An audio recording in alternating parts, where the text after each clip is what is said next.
Good morning all of you. आप सभी को सुप्रभात। बहुत सारे छात्रों का फ़ोन आ रहा था कि हिंदी व्याकरण पर कुछ वीडियो और आने चाहिए। सिलेबस भी आप डीएलएड का देख रहे होंगे, बिहार सरकार ने जारी कर दिया है। तो बहुत सारी चीज़ें पढ़ी हैं, उसके आधार पर आप अपने सिलेबस को ध्यान में रखते हुए पढ़ाई करें। सहज और सरल शब्दों में इस वीडियो में संधि को समझाने का प्रयास मैंने किया है। और इसके अलावा मैं आपसे ये कहना चाहूँगी कि जो भी आपका डिमांड है या कोई और वीडियो आप चाहते हैं तो आप कमेंट बॉक्स में ज़रूर लिखें, सुझाव भी दें कि और क्या बेहतर किया जा सकता है और किस टॉपिक पर वीडियो बनाई जाए। चूँकि सिलेबस बहुत बड़ा है डीएलएड का या सीटैट, ये वीडियो तो आपको और भी पाठ्यक्रम में है, चाहे वो सीटैट हो, स्टैट हो या और अदर्स एग्ज़ाम हो, बिहार बोर्ड हो। तो और किस टॉपिक पे बनाया जाए, ये आपका यदि सुझाव आता है, कमेंट बॉक्स में आता है, तो मेरे लिए थोड़ा आसान हो जाएगा काम करना। चलिए तो शुरू करते हैं। हिंदी व्याकरण में आज हम लोग संधि को, संधि ज्वाइनिंग। तो संधि शब्द का अर्थ पहले हम लोग देखते हैं कि संधि शब्द का अर्थ क्या है। संधि शब्द का अर्थ मेल है। संधि शब्द का अर्थ मेल है। व्याकरण में दो ध्वनियों अथवा वर्णों के मेल से होने वाले विकार या परिवर्तन को संधि कहते हैं। तो आइए फिर से एक बार देखते हैं। वर्णों के मेल से होने वाले विकार या परिवर्तन को संधि कहते हैं। उदाहरण देखिए, सूर्य जोड़ उदय, क्या हुआ? सूर्योदय। सूर्य जोड़ उदय, सूर्योदय। यहाँ क्या हो रहा है? यहाँ अ और उ के मेल से होने से ओ बना है और इस तरह से सूर्य जोड़ उदय जो है वो सूर्योदय का रूप ले रहा है। दूसरा उदाहरण देखिए, पुस्तक जोड़ आलय, पुस्तकालय। यहाँ अ और आ के मेल से क्या बना है? आ बना है और इस तरह से पुस्तकालय शब्द का निर्माण हो रहा है। तो उपर्युक्त उदाहरणों में वर्णों के परस्पर मेल से क्या हुआ? विकार उत्पन्न हुआ और यही विकार जो है वो क्या कहलाता है? संधि कहलाता है। आइए देखिए, संधि विच्छेद किसे कहते हैं। तो संधि द्वारा मिले वर्णों को अलग अलग करके पुनः प्रारंभिक मूल रूप में ले आना संधि विच्छेद कहलाता है। अर्थात यथावत जो शब्द है वो यदि आ जाता है तो उसे हम लोग संधि विच्छेद कहते हैं। देखिए, जगन्नाथ, जगत जोड़ नाथ, सज्जन, सत जोड़ जन। संधि के भेद कितने हैं? तो संधि के 3 भेद हैं, स्वर संधि, व्यंजन संधि, विसर्ग संधि। स्वर संधि क्या है? तो स्वर में स्वर के मेल से जो विकार उत्पन्न होता है वह स्वर संधि कहलाता है। दूसरे शब्दों में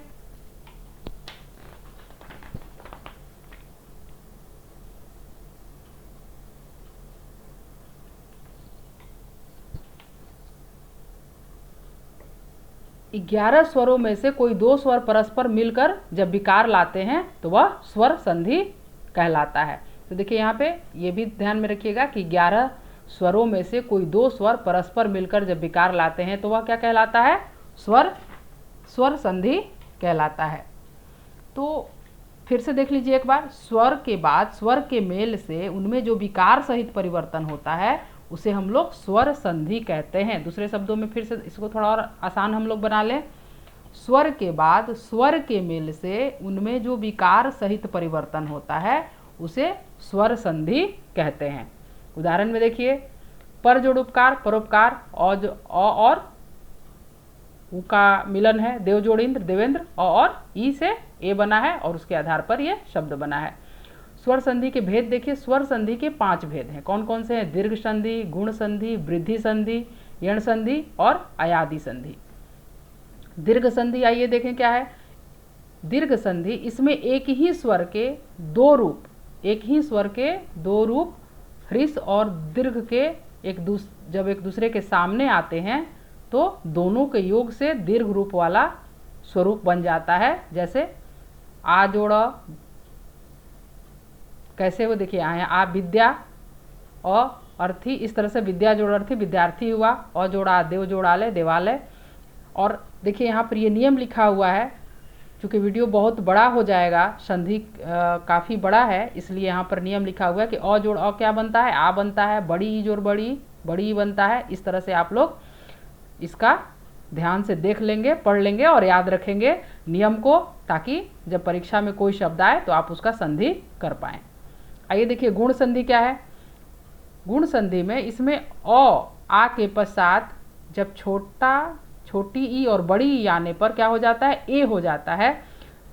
ओ और आ के पश्चात ऊ और ऊ यदि आता है तो दोनों के स्थान पर ओ हो जाता है। री आने से अर हो जाता है। जैसे देखिए यहाँ पर फिर नियम लिखा हुआ है और नियम से संबंधित एक एक उदाहरण लिखा हुआ है, और भी आप देख लेंगे। और इस तरह से जब आप ध्यान देके पढ़ेंगे तो शब्दों का निर्माण और संधि विच्छेद आपको समझ में आ जाएगा, और परीक्षा में जो भी शब्द आएंगे उसमें इस नियम को यदि आप याद रखते हैं तो गलती होने की संभावना नहीं के बराबर होगी। अजोड़ बड़ी ई की मात्रा से कौन सा वर्ण का निर्माण हो रहा है, ए का हो रहा है। देखिए इसका संधि विच्छेद कैसे है, नरेश का नर जोड़ इस, नर जोड़ इस बराबर नरेश। और छोटी ई का से क्या हो रहा है, उससे भी ए हो रहा है। स्वजोड़ इच्छा स्वेच्छा। आ और बड़ी ई से क्या निर्माण हो रहा है, ए का हो रहा है। रमा जोड़ी इस रमेश, आ जोड़ी फिर ए, रमा जोड़ इंद्र रमेंद्र, अ जोड़ उ, भाव जोड़ उर्मी। इस तरह से आप सभी उदाहरणों को और नियमों को याद करके और शब्दों का भी ध्यान में रखिएगा कि किस तरह से शब्द तोड़ के हम लोग संधि विच्छेद करते हैं। आइए देखें वृद्धि संधि। इसमें अ और आ के पश्चात ए और ए आने पर ए हो जाता है, मतलब कि अ और ए एकार आने पर भी अ एकार ही हो जाता है। और अ और आ के पश्चात ओ और अ यदि आता है तो क्या हो जाता है, अ हो जाता है। ये सब क्या है, ये सब नियम है, इसको आपको ध्यान में रखना होगा, बार बार पढ़ना होगा ताकि ये संधि के नियम याद हो जाएं। तो इसमें अ और आ के पश्चात ए और ए आने पर ए हो जाता है, और आ के पश्चात ओ और अ आने से क्या हो जाता है, अ हो जाता है, और ये विकार वृद्धि संधि कहलाता है। जैसे अ और देखिए बड़ा ए के बाद ए का निर्माण हो रहा है, जैसे मत जोड़ एक मतैक, अ जोड़ छोटा ए के बाद एक का निर्माण हो रहा है, ए जोड़ एक एकैक, आ जोड़ छोटा ए हो रहा है, माता जोड़ ईश्वर माता ऐश्वर्य। इस तरह से आप देखेंगे कि यहाँ पर आ और ओ अ हो जाता है, महाजोड़ ओज महौज हो जाता है। तो विभिन्न शब्दों और नियमों को ध्यान में रखते हुए इन शब्दों का आप बार बार रिवीजन कीजिएगा। आइए देखिए यण संधि क्या है। तो छोटी ई और बड़ी ई के पश्चात असमान स्वर आ जाने से क्या परिवर्तित हो जाता है, य में बदल जाता है। छोटा ऊ और बड़ा ऊ के पश्चात विजातीय स्वर आ जाने से व हो जाता है। री के बाद विजातीय स्वर आ जाने से क्या हो जाता है, र हो जाता है। तो ये सभी विकार जो है वह यण संधि कहलाते हैं। जैसे देखिए ई जोड़ अ बराबर य, यदि जोड़ अपि बराबर यद्यपि। इस तरह से बहुत सारे उदाहरण और नियम हैं, इसको आप ध्यान से पढ़िएगा और याद रखिएगा। आइए पांचवा देखते हैं अयादि संधि। इसमें ए के पश्चात असमान स्वर आने से अय हो जाता है। ए के पश्चात असमान स्वर आने से आय, ओ के पश्चात असमान स्वर आ जाने से अव हो जाता है, और औ के पश्चात असमान स्वर आने से आव हो जाता है। ये सभी विकार अयादि संधि कहलाते हैं। देखिए छोटा ए जोड़ अ बराबर अय हुआ, और उदाहरण में ने जोड़ अन नयन। तो अब आपसे पूछा जाएगा जैसे गायक, तो गे जोड़ अक, क्या आप तोड़ेंगे, गे जोड़ अक। अब यहाँ देखिए ये नियम है, और साधारणतः ये पूछा जाता है गायिका, तो आपको गे जोड़ इका जब रहेगा और कुछ और भी चार ऑप्शन होगा, हो सकता है कि गे जोड़ अक भी उसमें रहे, तो या गे जोड़ बड़ी की मात्रा रहे, तो आपको चुनाव करना होगा कि गायिका में जब छोटी होगा, क्योंकि देखिए ये छोटी की मात्रा है, ये सब आप लोग जानते होंगे। तो ये जो छोटी की मात्रा है तो इसका निर्माण कैसे हो रहा है, तो प्रायः हम लोगों से इस तरह से पूछा जाता है पावक, पौ जोड़ अक पावक, पाव जोड़ एक पावक क्या हो। तो इस तरह से हम लोग इसको याद रखेंगे, ध्यान से इन शब्दों को, जितना भी शब्द दिया हुआ है, बहुत ज़्यादा एग्जाम्पल मैंने कलेक्ट करने का प्रयास किया है ताकि आप समझ सकें और शब्दों को तोड़ना और पहचानना सीखें। और यदि आप नियम भी बार बार पढ़ते हैं तो नियम भी याद हो जाएगा, और यदि पूछा जाता है कि इस यदि नियम का ही एग्जाम्पल पूछ दिया जाए तो ये सारे नियम आपको ध्यान में रखने होंगे। आइए देखिए व्यंजन संधि किसे कहते हैं। तो व्यंजन के साथ व्यंजन अथवा स्वर के मेल से जो विकार उत्पन्न होता है वह व्यंजन संधि कहलाता है। देख क्या है व्यंजन संधि? व्यंजन के साथ व्यंजन अथवा स्वर के मेल से जो विकार उत्पन्न होता है वह व्यंजन संधि कहलाता है। जैसे उदाहरण में देख लीजिए, उत जोड़ चारण उच्चारण, यहाँ पर त में हलंत है, मतलब ये आधा तक का कर रहा है, और चा मतलब त जोड़ चा जब होगा तो इसका ये क्या बनता है? ये च संयुक्त बनता है। दिक जोड़ अंग अंबर क्या बना? दिगंबर। तो क और अ जोड़ क्या किस वर्ण का निर्माण हो रहा है? तो ग का हो रहा है। जगत जोड़िस जगदीश। तो नियम को भी ध्यान में रखिए और शब्दों के संधि विच्छेद और उन शब्दों का भी ध्यान में रखिए। जैसे उद्गम, उद्गम का क्या होगा? उत जोड़ गम उद्गम। अब देखिए व्यंजन संधि के भी बहुत सारे नियम हैं। यहाँ डिटेल में मैंने बताने का प्रयास किया है, उदाहरण भी काफ़ी सारे हैं, इसी उदाहरण में से आ ही जाता है। और भी आप इसके अलावा भी बहुत सारे शब्द हैं, उदाहरण है, उसको आप देखिएगा तो, और नियमों को ध्यान में याद में रखने की कोशिश कीजिएगा। देखिए व्यंजन संधि का क्या नियम है? यदि क च ट त प के पश्चात कोई स्वर किसी भी वर्ग का, देखिए तीसरा चौथा वर्ण अथवा य र ल व ह में से कोई वर्ण आए तो क का ग, च का ज, ट का ड, त का द और प का ब हो जाता है। जैसे क जोड़ अ, देखिए क्या लिख रहा है? क च ट त प, मतलब इसको थोड़ा सा ध्यान दीजिएगा तो देखिएगा कि ये सभी वर्गों का पहला अक्षर है।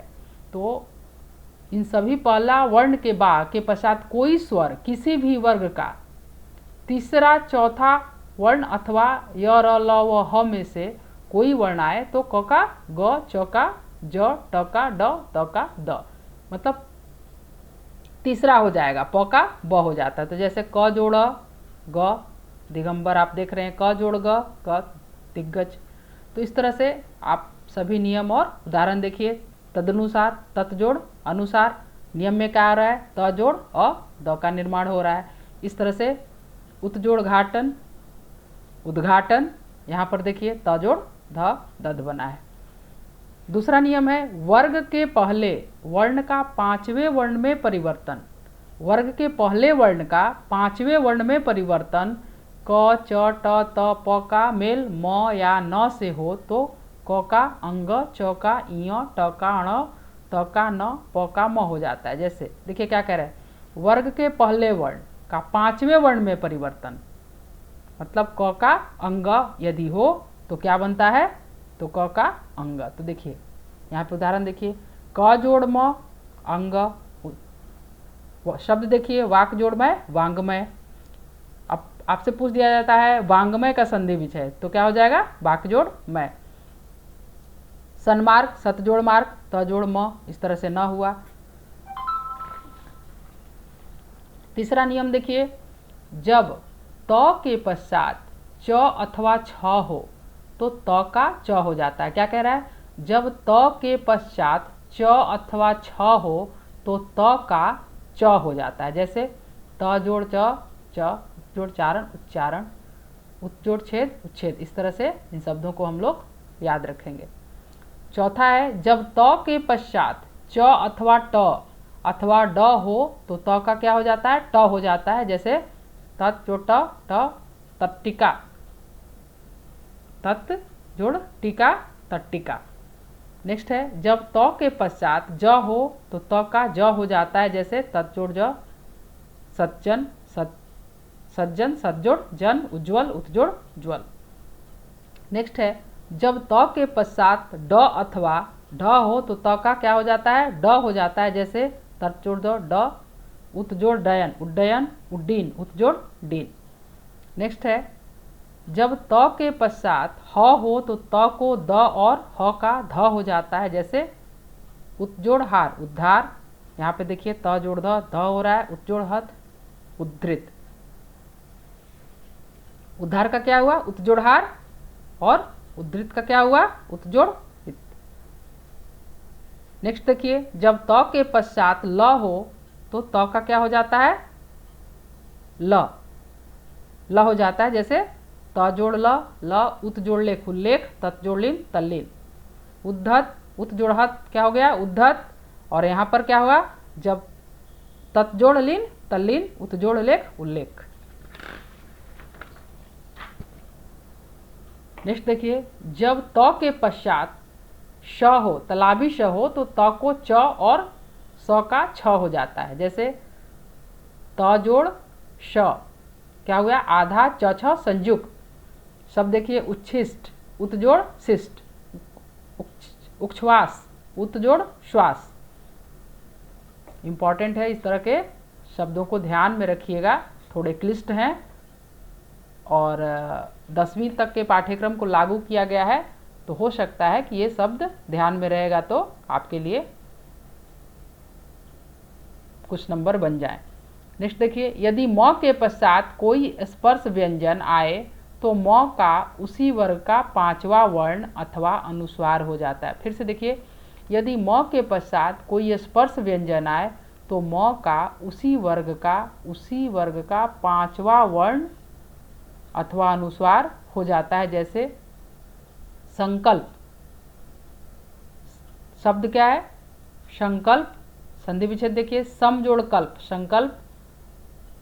यहाँ वर्ण देखिए, आधा म जोड़ क क्या बना, अंग बना। म जोड़ च क्या बना, य बना। म जोड़ द क्या बना, न बना। म जोड़ भ म बना। म जोड़ ग अंग बना। म जोड़ त न बना। म जोड़ प म बना। इस तरह से समजोड़ पूर्ण, संपूर्ण, संतोष, समजोड़ तोष, संगति, समजोड़ गति। तो आप नियम और उदाहरण को ध्यान से पढ़ते और समझते चलिएगा। नेक्स्ट है, जब म के पश्चात अंतस्थ या उष्म व्यंजन आए तो म का क्या हो जाता है, सदा अनुस्वार इस तरह से ही होता है। जैसे देखिए, म जोड़ या संयम, संयम को हम लोग क्या तोड़ते हैं, समजोड़ यम। और ये अनुस्वार है, इसका निर्माण कैसे हुआ, आधा म और जोड़ य से ये अनुस्वार हुआ, आधा म लो इससे भी हुआ। तो इस तरह से यहाँ पर इस तरह से शब्दों का जो होता है, समजोड़ संलग्न का संधि विच्छेद क्या होगा, समजोड़ लग्न। संशय का क्या होगा, समजोड़ संशय। संहार का क्या होगा, समजोड़ हार। संरक्षक का क्या होगा, समजोड़ रक्षक। संवाद, समजोड़वाद। संसार, समजोड़ सार।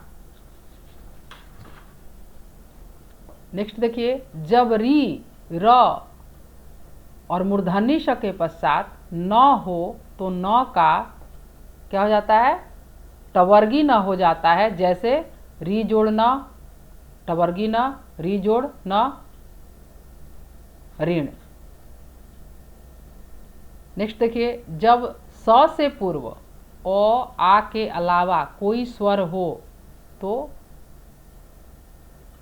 दांती स का मूर्धन्य स हो जाता है। क्या हो जाता है, दांती स का मूर्धन्य स हो जाता है। जैसे छोटी ई प्लस दांती स, देखिए क्या हो गया, मूर्धन्य स में बदला। भी जोड़ सम, विषम। याद रखिएगा, विषम हम लोग ऐसे लिखते हैं और संधि विच्छेद कैसे करेंगे, इस स के साथ करेंगे। सुषुप्ति, यहाँ पर ये ना होगा, श होगा, सॉरी। और यहाँ पर क्या संधि विच्छेद हो रहा है, इन शब्दों को ध्यान से थोड़ा देखिएगा। अभिषेक, अभिषेक। अब देखिए नेक्स्ट, ह्रीस स्वर के आगे र हो और उसका मेल र से हो तो ह्रीस स्वर का दीर्घ हो जाता है तथा र का लोप हो जाता है। जैसे निरोग, निर्जोड़ रोग, नीरव, निर्जोड़ रव।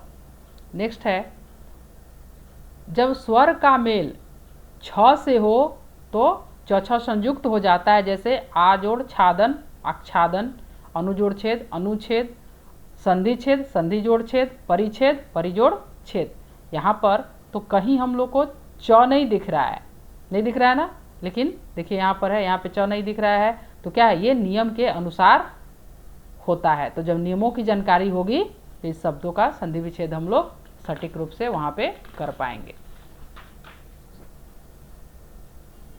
आइए तीसरा विसर्ग संधि देखते हैं। विसर्ग जिसका चिन्ह देख लीजिए, ये है, का मेल किसी स्वर या व्यंजन से होने पर विसर्ग में जो विकार या परिवर्तन आता है उसे विसर्ग संधि कहते हैं। किसे कहते हैं, विसर्ग का मेल जब किसी स्वर या व्यंजन से होने पर विसर्ग में जो विकार या परिवर्तन होता है उसे विसर्ग संधि कहते हैं। जैसे मन जोड़ रंजन, मनोरंजन। दुर्बुद्धि, दु जोड़ बुद्धि, देखिए अपने आप यहाँ पे हम लोग यहाँ पे इस तरह से लिखते हैं। दुर्बुद्धि को कैसे तोड़े, विसर्ग जब आया तो ये शब्द इस तरह से बनता है। विसर्ग संधि के नियम देखिए, पहला है विसर्ग के पहले यदि अ हो और उसका मेल अ या किसी वर्ग के तीसरे, चौथे या पांचवें वर्ण म, ज, झ, इय, अंग, ढ, अण, द, ध, न, ब, भ, म या य, र, ल, व, श, ह हो तो विसर्ग का क्या हो जाता है, वह हो जाता है। इन शब्दों को याद करके हम लोग ध्यान में रखेंगे कि इन शब्दों का क्या हो जाएगा, वो हो जाएगा। जैसे विसर्ग जोड़ा, देखिए विसर्ग ये वो, मना जोड़ अनुकूल, मनोनुकूल। यहाँ पर देखिए विसर्ग जोड़ ब, फिर वो हो रहा है तपह जोड़ बल, तपोबल, तपोभूमि, तपह जोड़ भूमि, पयोधन, पया जोड़ धन, मनोरथ, मनः जोड़ रथ, अधोगति, अधः जोड़ गति, वयोवृद्ध, वया जोड़ वृद्ध, पयोध, पया जोड़ द, ध्यान में रखिएगा, पयोध, पया जोड़ द, मनोयोग, मना जोड़ योग। और ये नियमों को भी आप लोग ध्यान में रखिएगा। नेक्स्ट है, जब विसर्ग से पूर्व अ, आ को छोड़कर अन्य स्वर और बाद में कोई स्वर किसी भी वर्ग का तीसरा, चौथा, पांचवा वर्ण अथवा य, र, ल, व, ह में से कोई वर्ण आए तो विसर्ग का क्या हो जाता है, र हो जाता है। जैसे दुर्योधन, दुह जोड़ योधन, दुराशा, दुह जोड़ आशा, दुर्बल, दुह जोड़ बल, बहिर्मुख, बहि जोड़ मुख, निर्विकार, निह जोड़ विकार, दुरुपयोग, दुह जोड़ उपयोग, निर्जन, निह जोड़ जन। तो इस तरह से हम लोग को क्या याद रखना है, ये नियम याद रखना है जो ऊपर में लिखा जा रहा है। और ये क्या है, आप भी जानते हैं कि व्याकरण जो है वो याद करने की चीज़ है, रटने की चीज़ है। और फिर उसको जब नियमों को याद करके हम शब्दों पर अप्लाई करते हैं, उपयोग करते हैं, तो हमारा संधि विच्छेद जो है वो सही होता है। तीसरा देखिए, विसर्ग से पहले यदि कोई स्वर हो तथा विसर्ग का मेल च, छ या तलाबी श हो तो विसर्ग का क्या हो जाएगा, आधा स हो जाता है। जैसे विसर्ग जोड़ च, आधा स, दुह जोड़ चरित्र, देख रहे हैं ना, आधा स हलंत लग गया, आधा हो गया। यहाँ पे शब्द देखिए, दुस जोड़ चरित्र, दुह चरित्र, यहाँ पर क्या लिखे, आधा स। इस तरह से शब्दों का निर्माण होता है। नेक्स्ट देखिए, विसर्ग से पहले यदि छोटी ई, छोटा ऊ हो तथा विसर्ग का मेल क, ख, ट, ठ, प या फ से हो तो विसर्ग का क्या हो जाता है, दांती श हो जाता है। आधा हलंत है, इसका मतलब आधा है ये। जैसे विसर्ग जोड़ क, देख रहे हैं ना, हलंत लग गया, आधा हो गया। नी जोड़ कपट, क्या हो गया, आधा है ना, निष्कपट। वी जोड़ विसर्ग जोड़ फ, नी जोड़ फल, निष्फल।